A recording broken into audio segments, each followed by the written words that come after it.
Imagine a cup of tea. It is hot, fragrant, and full to the brim.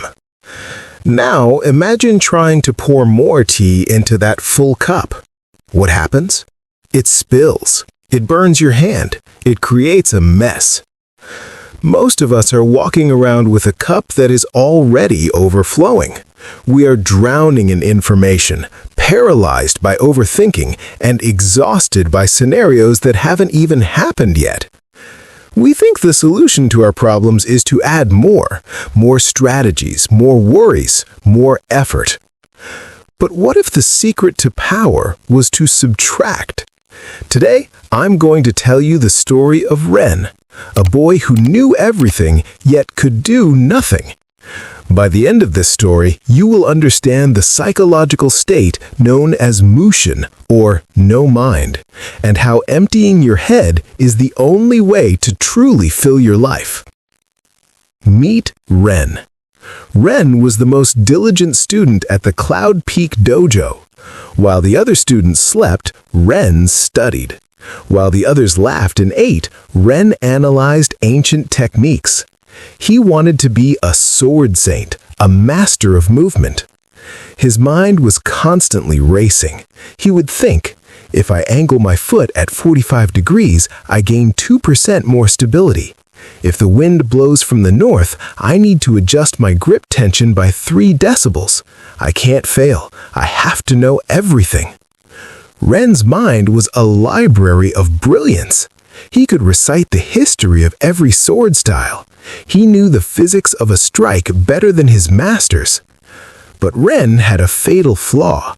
His mind was so full of how to do it right, there was no room left to actually do it. During sparring, his thoughts were overwhelming. He would think, okay, Kai's left shoulder dropped. That means a horizontal swing. Or is it a feint? If I block high, he goes low. If I dodge, I lose ground. Calculate, calculate, calculate. Before Ren could decide on the perfect move, the fight was over. He didn't lose because he was slow. He lost because he was heavy. He was carrying the weight of 1,000 thoughts into a moment that only required one action. That night, the frustration boiled over. Ren felt like a failure. He had the knowledge, so why did he lack the power? Master Jiro approached him, pouring 2 cups of tea. Master Jiro said, "Ren, you fight as if you are carrying a backpack full of stones."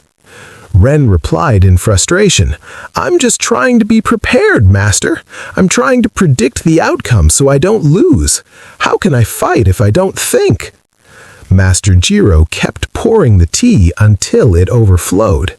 Ren shouted, "Master, stop! The cup is full!" Master Jiro said calmly, "Exactly. Like this cup, you are full of your own opinions, speculations, and fears. How can I show you the way of the sword when you have no room left inside you?"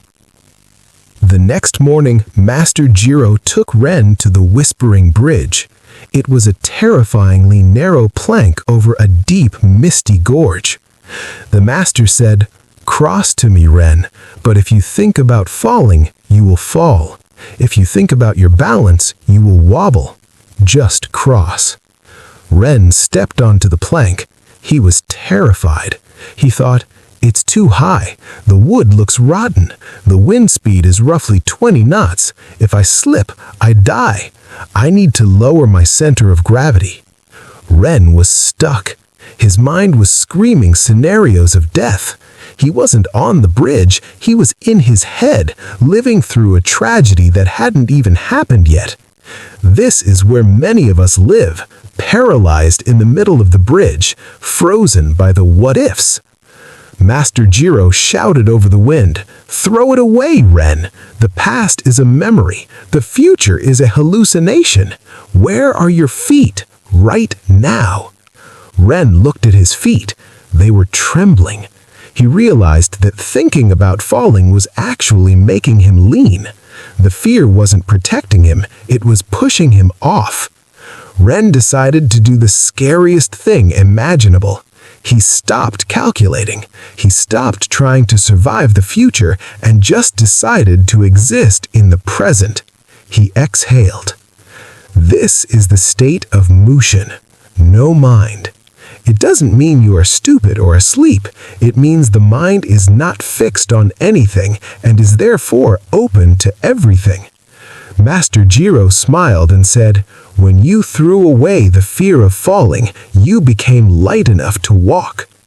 Ren realized that his intellect was a tool, but he had been using it as a cage. He learned that true focus isn't gripping a thought tightly, it's letting thoughts pass like clouds in the sky, without chasing them. The final test came. Kai swung his sword.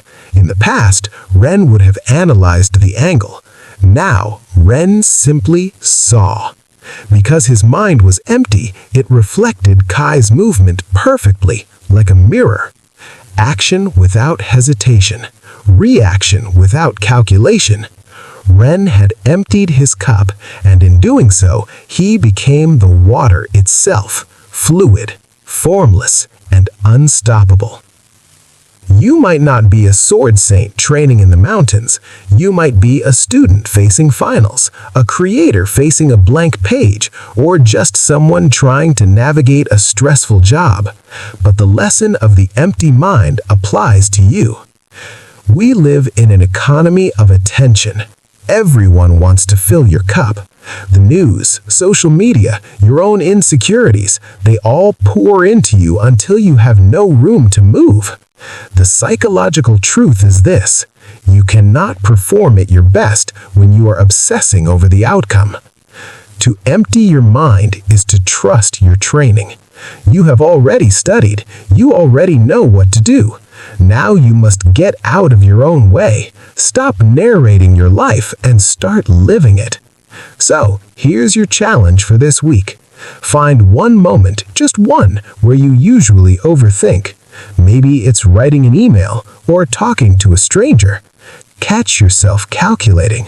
Stop, take a breath, empty the cup, and just act. If you found value in Ren's story, consider subscribing. We explore the psychology of the human experience every week. And let me know in the comments, what is the one worry that is filling up your cup right now? Let's talk about it. Be like water, my friend.